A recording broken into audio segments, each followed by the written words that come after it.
Hey, Las Vegas. Welcome back to Vegas Realty Check, local Las Vegas real estate news. And I'm Trish Williams. And I'm Tiana Carroll. Happy Thursday, Vegas. Thursday, and we're at our market report day. So we're going to be talking all about the February 2024 stats. Yep. So we're in March right now, and February numbers hot off the press because I couldn't even find them. They weren't released online. Yeah. So we got the insider scoop, guys. Yeah. We're going to get this to you before anybody else does. Right, so, before it's even on the LVR website. Yeah, so we have that coming to you this morning. Yep, but before we get into our monthly market on what happened, before we go back in time to February, let's talk about immediately right now what our second Thursday, what is the day, the 14th of March? Yep. The 14th of March. Let's see what our numbers look like, because they're pretty similar to last week. Like our single family sold is 3,331. Thank you. Yes, and that is that's the single family on the market, right? On the market. That's the active single family home. Under 3,500, that's where we've been hovering for, a year. Yeah, and now, we were at the 3,500, now we've been hovering around that 3,300. Yeah, so that's good. Yeah. 407 sold for the week. Yeah, that's a good sales number. Our sales numbers are doing well. Not at that. We had 339 price decreases. Yep, that number's been consistent all year. Yeah, so it's only been 3 months, but yeah, that's about right. Yeah, and then 697 under contract. That's a good, healthy number too. That's a good, healthy number. Yeah, lots of indicators. Market's doing well. Spring has sprung. Spring has sprung. We did get, we had something happen, economy, whatever, wise. I have no idea what all this stuff means, but I do know that what it meant was rates jumped up a little bit last week. Yeah. So that was a big bummer for everybody. That was a big bummer because everybody is hanging on every word, hoping for that interest rate to drop, to drop, to drop. So then it felt like the market was a little bit deflated, like, we dropped, it went up, our interest rates are up. Yeah. That's okay. But what goes up will come down eventually. One day. It's all cyclical. Yeah. And one day. We don't know when that day is, though. So they did announce the intent of dropping rates once inflation's under control. So, I think they pulled back on that a little bit, like saying it's not going to happen right away, but they never said it's not going to happen. So I feel like, there's still a silver lining in the future. You're like so hopeful. You're like, please just drop the interest rates. I don't know. If and when they drop those interest rates, I think it's going to go bananas. Yeah.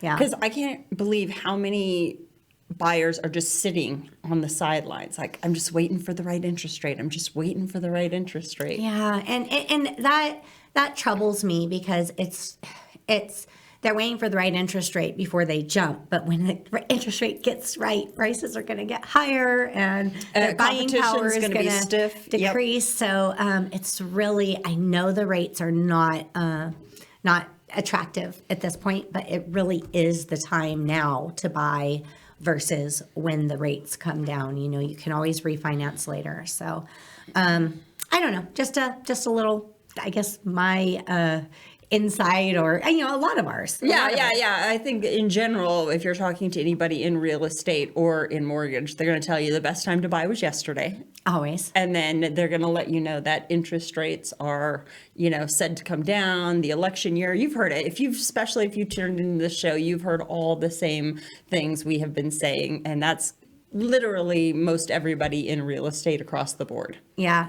Best time to buy was 2010. So yeah. If y'all can figure out a way to get back there, that's... Hey, let me know. I'm looking to go back in time too. If you figure it out, let me know. I want to go with you. Yeah. So, but yeah, if you don't have a time machine, then, you gotta deal with what we're in now. Yeah. So. And that's the thing, right? It's becoming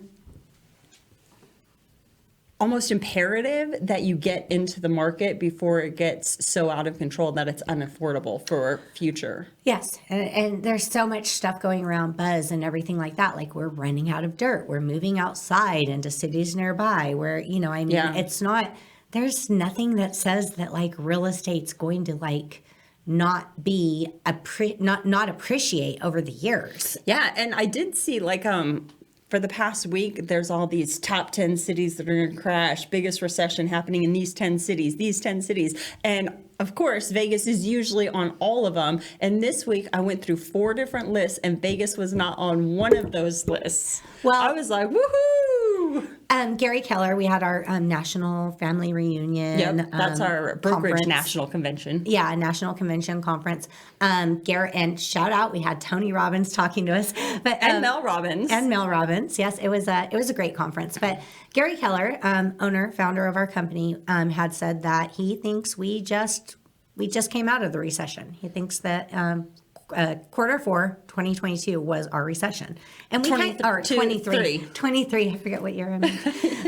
But that's because 23 felt like it disappeared. Yeah, like what did we do for a year? Yeah, and he feels that was our recession, and that we're pulling out of that now. And I think we've even said that a few times on the show, is that's what we thought we were in, like that was our downfall. So. Yeah, it wasn't as extreme for us that we thought it was going to be, so maybe they didn't feel like it. But there's other parts of the country. But I like the optimism that Gary has, like, hey, we're moving out of this and moving forward. And I believe that. Yeah. Because prices are up this year on homes. They've gone up, so that's impressive. Yeah. So. Yeah. Even though we are literally in spring, Tony Robbins was talking, like his thing was all about seasons, like seasons of scarcity, which he calls winter seasons, and winter is coming. Yeah. Well, he was saying we just got out of winter, and what happens right after winter is spring. Totally. So not just literally, because that is the season that we're in, but in terms of figuratively. Yeah, figuratively too. So that was interesting. Quick thing I wanted to bring up. We do this show on video every week. Every Thursday, 9:30 a.m. So in case you haven't joined the tribe yet, make sure you like, share, subscribe. We love having you. Yes, go on our link tree, send in listener questions. That's realtycheck.vegas. But we do this show every week unscripted. We're just up here talking, having a conversation. Yeah, if you see our notes, they're just like super, super minimal. Yeah, I don't even have notes, so that's okay. Yeah, sometimes I do, like rarely. But yeah, so we do this like totally just like on the fly, unscripted, just off of our knowledge and what we're learning and what we know and our experience out there in the market. Last week, after the show, we had to do a video that was scripted.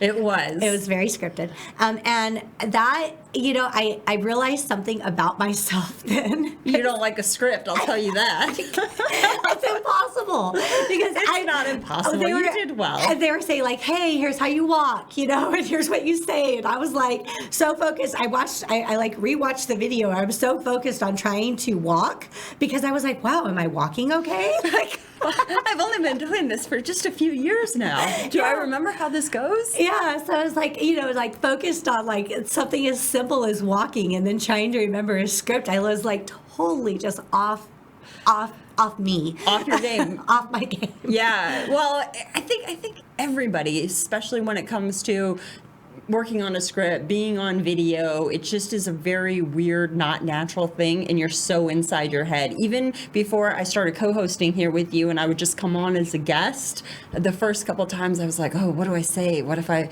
mess up? And now I just mess up all the time. But you guys are fine with it. You know me now, so you get it. Yeah, this is us. We'll correct it. Yeah. But no, it's weird especially when you're being directed. Yeah. Yeah. So I that was something where I was like, I do this every week on video, and like it feels so natural, but like it was a 30-second video where they were like, do this and say this, and I was like, oh my gosh, I can't handle this. It's too much. It's too much. Yeah, I think it's just a whole different mindset when you get into the direction of it. Yeah. Yeah, absolutely. Yeah. Absolutely. Think too much. So yeah, you got to get out of your own way, girl. Yeah. So if all y'all are wondering, this is us. This is us. Every day.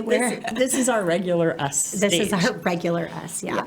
So, what do we got going on? Ooh, second Thursday of the month. That means market report. We're going to go back in time and look at all of the February stats and numbers for real estate in Las Vegas. All right.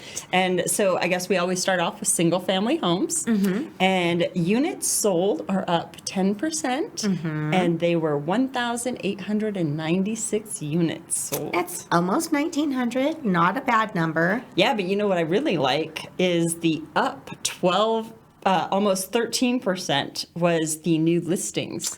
Well, yeah, that was the sellers that were like, hey, market's doing better. Now we can sell. Yeah. Time to jump in the market. We got up to 2,533 new listings last month. Yeah. And then at the end of the month, units available in single family residence was 3,471, which is right around where our numbers are still hovering. We're in like 3,300 now, so a little bit less, but you know, we're that's good.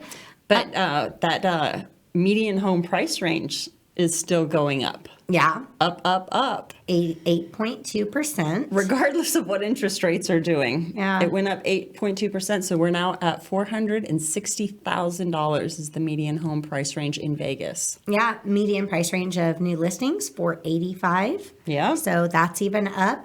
And months of inventory. Gosh, we don't even have 2 months. We don't. We're dropping down to less than 2 months, 1.8 months of inventory. And that's really what's sustaining our market, right? Yeah. I was If talking. we had 5,000 homes on the market, prices would be coming down. Yeah, I was looking at a listing coming up, which coming soon. Pay attention. So if you do want to get a house, we know a girl who's listing one. Yeah, so it was in the luxury price range in Inspirata, coming onto the market, and usually luxury, and that's what before looking at the comparables and before looking at the numbers, I was like, oh, usually we're in like a 60, 120 day market in that in that price range. Normal. That's completely average.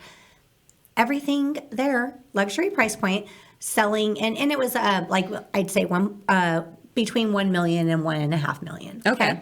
Inspirata was going in less than the highest number I seen was 48 days. Yeah. And a lot of them were like less, like 10 days, 7 days. Well, I mean, you're here, you get it. You've seen the market change because our valley is changing. When they're bringing in different industries into our valley, they're also bringing in different education levels and skill sets. So now we have a more educated workforce and higher paid, higher price points in our employment, which means that higher price points in sales of homes. Everything's going up. Yeah.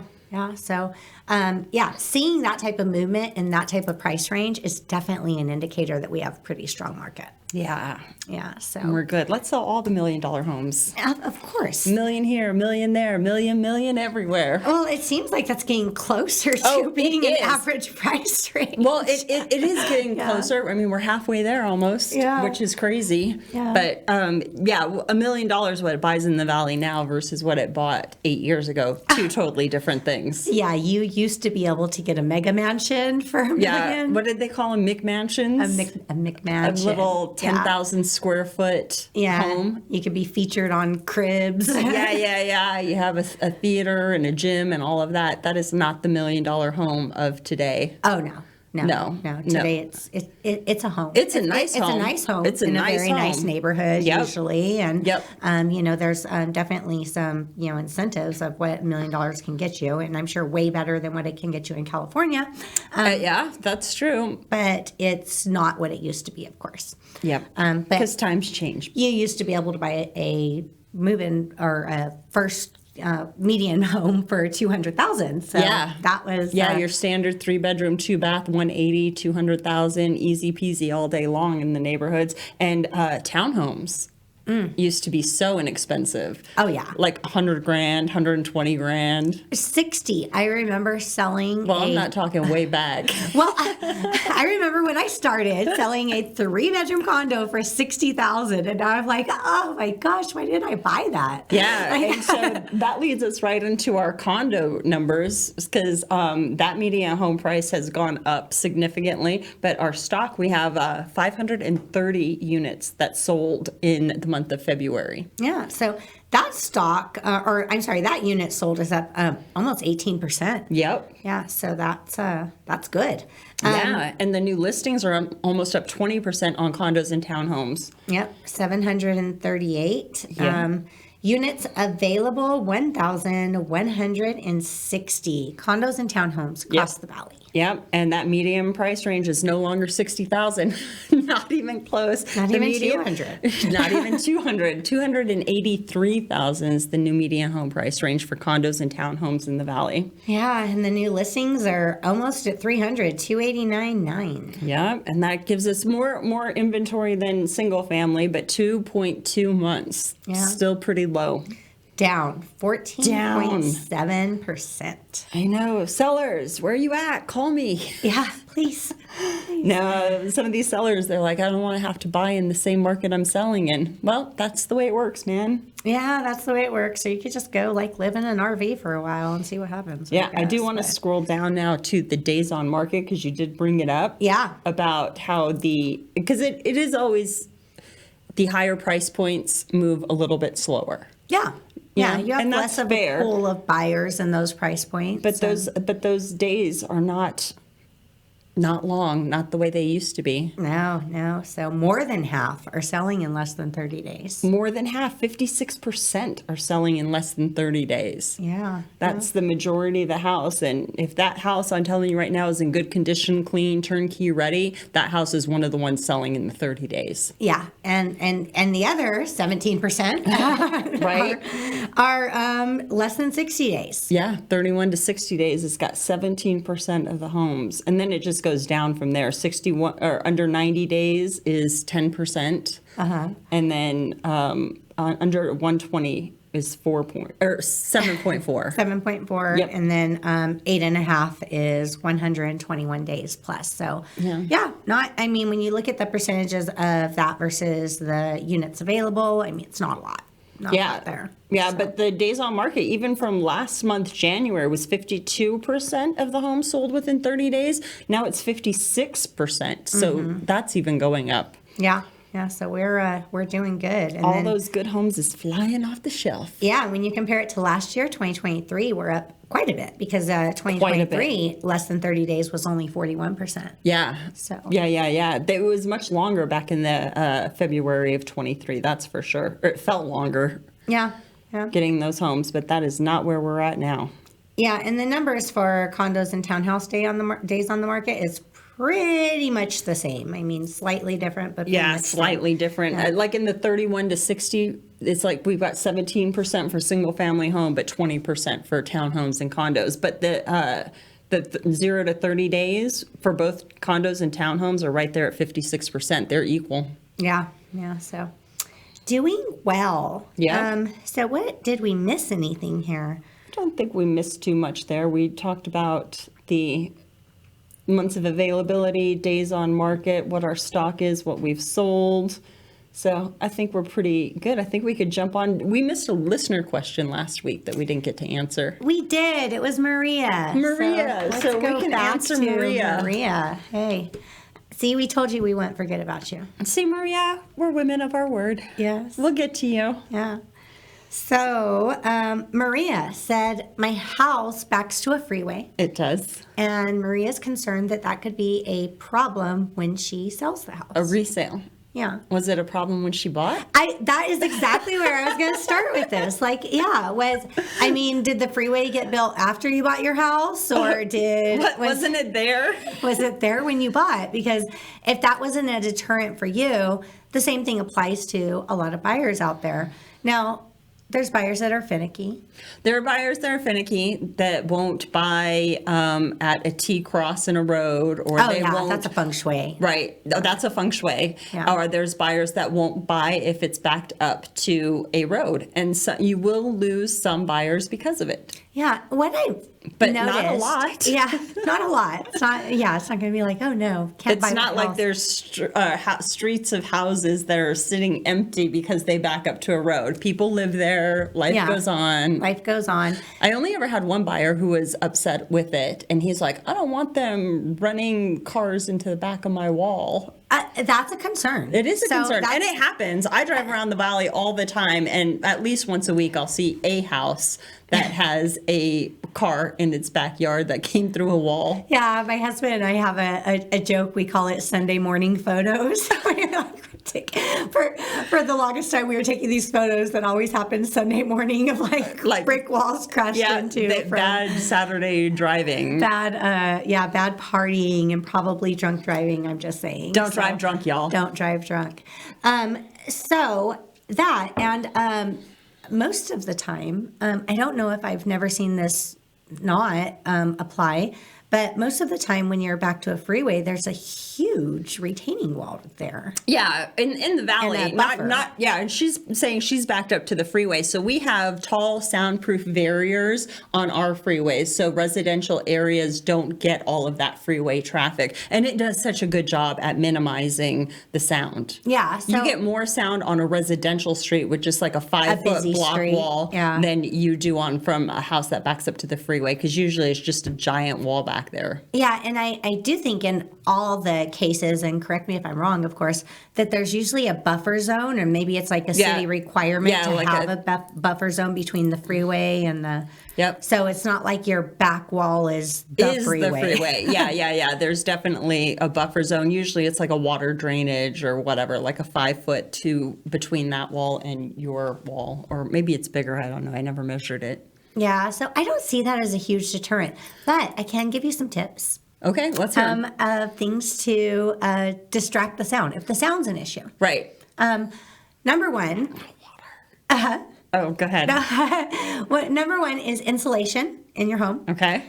So you can do things like add extra insulation to even your walls to help soundproof them some more. Mm-hmm. To your attic and things like that can help soundproof, reduce noise. They have drywall these days that is soundproofing drywall. Yep. That you can, it sounds like a huge project, but it's really not that bad. Remove the drywall, replace it with soundproofing. If that, like inside, you're hearing that noise and it is distracting or bothersome to you. There's a non-construction way of dampening outdoor noise. Yes. And it's water. Yeah, absolutely. Just an outdoor fountain. If you have a pool that has a waterfall, that breaks up so much of that noise when you're in your backyard, you don't even notice it. Absolutely. Yeah. It gives you this like serene sound. Yeah, just a little trickling waterfall you plug into the wall is fine back there. If you don't have a pool or a water feature, a pre-made one does a very good job of dampening that sound. Yep, absolutely. And turning your backyard into a sort of an oasis, like adding some huge mature trees along that wall. So you're not even looking at the freeway when you're in your backyard, and when your home's being shown, they probably don't even realize it's there. And, it's not that you're trying to tell them it's not there. Of course, they have a map. But yeah, we're not trying to hide anything, and we'll definitely disclose. But yes, just adding large trees, because anything that can break up the sound waves is going to dampen the noise. Yeah, and then having those trees when you're in your backyard, it's not even going to be a relevant factor. So those are things that you can do to help distract that. Windows. Oh, yeah. Windows are a great way to... Yeah, windows insulate so much. The newer windows they've come so far with They windows. have. Is it the Live Builder that I walked into their house and the whole house felt like airtight? You felt like a pop when the door opened because it was so tight and there was nothing getting in or out. Yeah. I think they have like a certain like percentage that they have to because of like, I don't know. Can you suffocate in a house? I don't know. I don't think that's a real thing. There's a percentage. All this abundant air.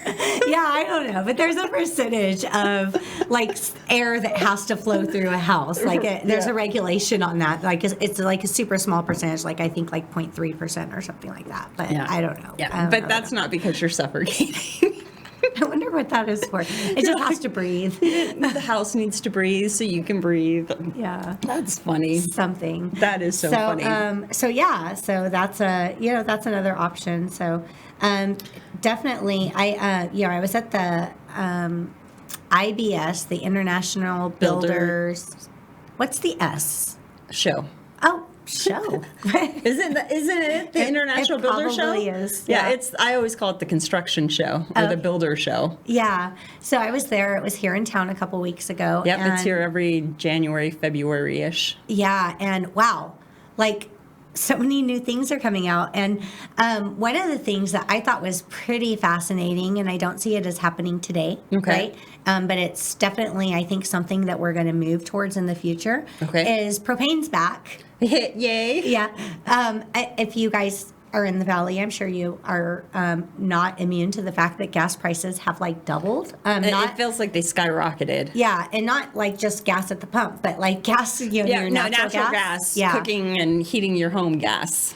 Yeah, so it's becoming like very unaffordable like power was. And the thing about power is many people have been able to fix that problem with solar. Converting over to solar. Yeah. So now you have the gas issue. So now you have this humongous gas bill instead of a humongous power bill. And it's like, did the utilities ever stop trying to ruin our lives? But yeah, no, when I moved into Lily, she was plumbed for both gas and electric, and I thought, oh, I'm going to get all gas appliances and whatever, and it was great in the beginning, and then the prices skyrocketed up, and now my electricity bill is teeny tiny, but my gas bill's like, hello, I'm big and it's crazy. Like, no, I don't have that. I don't have that kind of energy. Everything's going back to electricity. Yeah. So I've seen a lot of propane water heaters, just a lot of propane options. Like, I think that they're working on a way to bring propane as easily accessible in the average American home. Okay. Yeah, because it is like when you're on horse property, you can get those big tanks. Yeah, you get a huge tank. Especially a lot of the valley is. When the horse properties in the valley are all electric. And so if people do want propane, they get the huge propane gas tank, put it on the side yard, and have that sucker filled up and use it for the duration. And let's be honest, like cooking on electric stoves versus gas stoves, if you like cooking. I think that is an old myth, because when we did a remodel on the Painted Desert, we used a gas or electric stove, and I was concerned about cooking on it, but it really was great temperature control. Like, with modern technology, those electric stoves have come such a long way. For somebody who loves to, I guess I don't love to cook. I love to eat, but I do a lot of cooking, and I got to the point where I could just cook as effectively on that electric stovetop as I could a gas. Yeah, I don't. I used to have electric as well in our old house, so I think I prefer gas, but I like to heat tortillas. Like, right on the fire. So I don't know, but I guess that's because they're delicious. They're delicious that way. Now I'm hungry. Yeah. Let's go get Mexican food. So that was one of the things I seen at the Builders Convention. Another thing, which I thought was pretty fascinating, is modular homes. And the thing is, it's not your mama's modular home or not your grandma's modular home. Right. So before that's like, manufactured homes, trailers, and even those. Like, even they've come a long way. They have come a long way. Yeah, so. And they're doing more of like the tiny home aesthetic in those modular homes, so then they don't feel like trailers. They don't feel like trailers at all. Like, they have drywall. Yeah. Yeah, they have drywall. They're like, and they're super energy efficient. Wow, they're so much different. But they also have something which they don't call, which they call a modular home instead of a manufactured home, or they had one that they were calling HUD home, or something like of the sort. But the modular homes look pretty much exactly like a custom home. Yeah, but they can bring it and place it. And I guess if you go this rating, and the company was called Genesis. So if you go through and purchase their modular, like one of their modular packages, modular homes, in most cases, because zoning restrictions are an issue. Right. If you're buying a manufactured home and your zoning is not for manufactured home, it's for custom home. You can't just put a manufactured home there. It's not an option. It has to be zoned for that. And the modular homes, in most cases, can get away from that because they are basically very much like a custom home, but for like 40% of the cost. Yeah, and they're slabbed, right? They are. They are. So that's how come they can get away with it. Yeah, and they have options. I was talking to the guy. They have options where they can like just do a whole package, which includes like utility, everything, just like your total boom. It's there, and it's in like think it was like 8 weeks or something from like start to finish. Can you imagine? Yeah, if you've ever built a house, you know how it does not take 8 weeks. No, it takes like 2 years. It might take 8 weeks just for supplies to come in. Yeah. So yeah, I was just like, wow, we're in the future. Yeah. So there was a company out of Sweden that I was researching in like 2022, and they did modular homes, and it was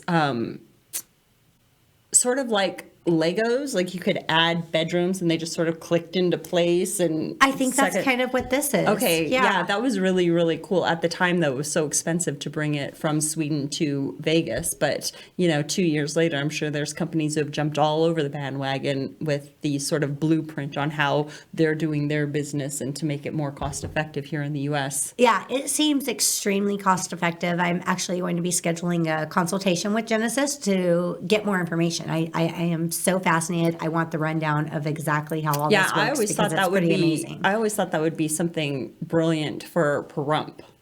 Yes. Because you can get big parcels of land out in Pahrump, and some of them are on well, and you can attach electric, and then you're just sort of off the grid on these sort of prefabbed houses. Yeah. And they're nice, and they're modern, and they're bright, and they're airy. They're much more impressive than if you said, you bought a manufactured home or a trailer. Yeah. I mean... Yeah. Yeah, absolutely. And energy efficient. Like that's always been biggest deterrent of trailers and manufactured homes because their walls are so thin. They're not energy efficient, but they have fixed that problem. Yeah, which is good because you're right. They're not energy efficient. Yeah. And I mean, they had, when you go down to like their actual like manufactured homes, they had one package there that was like $199, I believe it was, that was like, 3-bedroom, brand new, great modern style. And that's like everything installed, brought in, delivered, utilities hooked up, like boom. That's awesome. That's pretty awesome. You just have to have the land. I was going to say you have to have the land and you have to have the slab and the utilities in place. So they just come and erect it all and connect it. Yeah. Of course. Yeah. If there's no utilities on the lot, you have that. Yeah. They don't magically appear, y'all. Yeah. They just bring them in. No. But did you see all of the cool solar stuff at the show? Yes. There is. I mean, just so much in innovation. Like it is great. And then design. Oh my gosh. Oh, well, we could talk a whole other show on design, but we don't want to get too carried away. But some of the cool solar stuff was shingles for houses. So your actual roof would be a solar panel. I want to see those. So I'm so intrigued by those. Yeah. I like the look of it, even like just what I've seen off the renderings, but I've never seen one real life. Oh, you didn't see them at the show? Well, not like not the whole roof, but they had the displays out there. Well, yeah, the little. I mean, I want to see one on a house. Oh yeah, like I want to see a house on the pictures that they had. It was the tiles are black. Yeah, so it was like a black roof, and it really just looks clean and neat and modern. Yeah, and every single panel up there is absorbing sun. Yeah, which is cool. And then they also had a booth that had those octagon almost tiles, and they're solar tiles, and they can pull out pieces or sections of asphalt, like say before a stoplight or something, pull out those sections of asphalt, put in those octagon tiles, almost like pavers, and those are solar panels. Wow. I did not see that one. Yeah, and they can run like the street lights and the stop signs that have the lights on them and all the stuff for the city. It was pretty cool. Yeah, it's so amazing, the minds out there and what they've come up with. And one more thing. I know we're like way over time, but one more thing. There's probably a million things here, but another thing that I thought was like, wow, thank God someone came up with this. But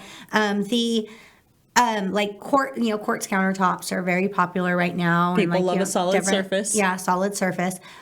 They have a new way of doing that. That's not. Yeah. So say more. So instead of buying like a big slab of quartz and tearing out your old countertop, and chipping it, if you have the tile, yeah. But you're in for a project. But instead of doing that and bringing in a whole new countertop, they have overlays now. So it's real quartz. It's just super, just it's a lot thinner. Like 1/8 of an inch. Yeah, so it just goes right over the top and the, seams and whatever, and just to the average eye, this is a quartz countertop. You can't tell that it's any different, but it again. Wow, that seems like an incredibly cost less than effective half. way to upgrade a tile countertop or a laminate or just Kitchen, anything, and it's less than half the cost. And I was like, wow, you guys are really using your heads on this stuff. So good job. That's very interesting. Yeah, very cool. Yeah. So, lots of new things going on. And you want to hear more about new things that are going on. How do people get a hold of you, Tiana? Oh, well, you can always reach out to me at 702-379-9948. That is my cell. You can call or text. And then you have your cell that they can call or text. Yes, that is 702-308-2878. My name's Trish Williams. And please, if you have a moment, go to our link tree, which is realtycheck.vegas, and you can follow us anywhere and everywhere, anywhere that you please. Right. All the Instagram and Facebook and everything for the show and for us personally. So come join the tribe. Yes, and send us your listener questions. We can answer them live here on the show, just like we did Maria's today. Yep. And make sure you hit that like button, share, subscribe if you're on the YouTube. Obviously, if you're listening to this on any kind of a podcast, you've already downloaded it. So thank you for that. Yes, thank you. See you guys next week at 9:30. Have a great week. See you then, Vegas. Bye.